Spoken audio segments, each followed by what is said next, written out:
Hey, it's Jessica Goose here with RealAgriculture.com, and joining me right now is Mike Witkowicz, who is the Vice President of Strategy Business Development at the Ag Exchange Group. Mike, how are you doing today? Hey, I'm doing great, thanks. It's a beautiful day here out in old Alberta where AgSmart is taking place. It's the inaugural first day of the event. So far, what do you think of it?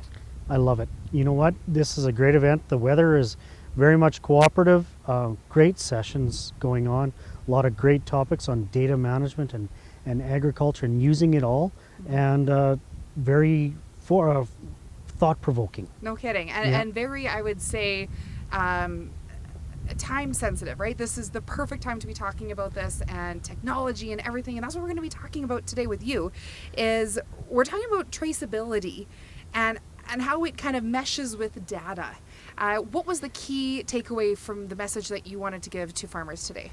So when I started the talk today in my room, I started with, I don't have answers. But my point of my talk was to create people to think about traceability and data use and data management. So around the traceability side in particular, we have all of the data there. As an agriculture industry, with all the pieces we got going, we have the data there. Now, can the puzzle pieces be assembled? It's a little tough, but the point of it is that there's traceability there. Now, why? And I think that was where I started on let's start thinking about this. Why would we need to do traceability? Is it because of cryptocurrency and Bitcoin and all of this blockchain that's going on? Because that seems to be what's going to save our world. And I don't believe it's that. I believe that there is so much negative being put on, and people are being so far removed from the farm that they want an assurance, but they don't know how to say, I want an assurance. Then you have lettuce recalls and you have other recalls that go on. People want to know where everything comes from. So in the absence of that, how can we do it? I would say best in class is beef. Now, how can beef do it? Well, they know how the cow is produced, where it's taken for killed, and then how it's cut in. So one cow feeds about 860 people. So traceability, it's a little tighter of a supply chain, everything else works very well. Let's look at wheat for flour, for a bag of flour, anything else. Well, a bushel of wheat does 42 pounds of flour. A bag of flour is 5 pounds, so a bushel of wheat does 8 consumers. Doesn't sound bad at that, but let's look at the whole thing. Mill grinds 1 million pounds of flour a day. How can you figure out that farm out of 1 million pounds of flour? And that's what I wanted to create on the traceability side, is it could be figured out. The supply chain is not set for how to do it. And there's a lot of working factors, and there's so many that intermingle, right?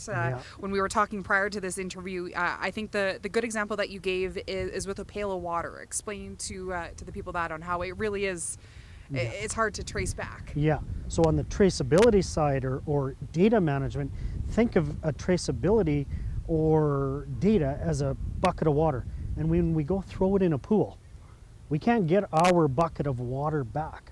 And so when it comes down to traceability and understanding, we can understand that pail of water came from us. We've got data that's going to show it, but we can't get that piece back. So within my talk today, I talked about traceability and that it's going to have to be a food production industry. More than ag, more than just what's here and at AgSmart, it's going to have to include food processors, that we can work on what the consumer wants. Consumers are going to believe what we feed them. So let's provide them that their food is assured. Because, you know, like we joked in other conversations around, after a long day and you get home and you just want that bowl of Kraft dinner, do you want to know where it was grown? Or do you just want to know that... You want the water to heat up really quick. Yeah. You just want your bowl of Kraft dinner and you want to understand that it was done in a good manner and created in a good manner. So from my talk, then I went over into, okay, if the data's all there, how do we use it? And the one thing is that we have to keep in our mind as a data provider, as us just in the general public, we're always providing data. So how is it used and what are we agreeing for it to be used? Because if we agree for it to be used, that really is the bucket of water. Is if we throw it in, we can't get it back. So we need to question and challenge ourselves and be diligent about what we have collected and how we share it. Now, talking about data usage and kind of the bang for your buck or the bang for the information, right? There's always some sort of exchange. And I mean, I think even myself, I'm quite guilty of, just pressing, accept to the terms and conditions. And sure enough, all of a sudden, all these photos of what I was shopping for is in my cookies on Facebook or on Google or wherever I'm searching, right? And a lot of people don't understand kind of what you're saying yes to, but also not necessarily ramifications, but more the long-term side effect of what did you just agree to. So another thing that you spoke about, Mike, was that yes, data is great, and we can't wait to see what it's going to do and what it will develop. However, you got to be careful at the end of the day. Yes, be careful. Be somewhat of a skeptic, and that's okay. It's your data. You own it, because when you've given it, you can't get it back. So understand and get value for what you share would be my other advice. So if you're going to share something, what are you going to get in return? And it can be, some days it might not be an exact correlation to what you shared, but if you're looking back for, I don't know, grain market pricing, and you're willing to give up some crop input information or anything else, that's fine. But understand, because today, I tell you what, even myself, feels like you got to be a lawyer before you click I accept, and sometimes you're in such a hurry and you want to get going. Yeah. You hit Sure, I fine. accept. Sure. Yeah. And even recently, we talked about it in my session, is things can go sideways. There was that face sharing app thing that happened, and people gave away in their accepting of using that picture.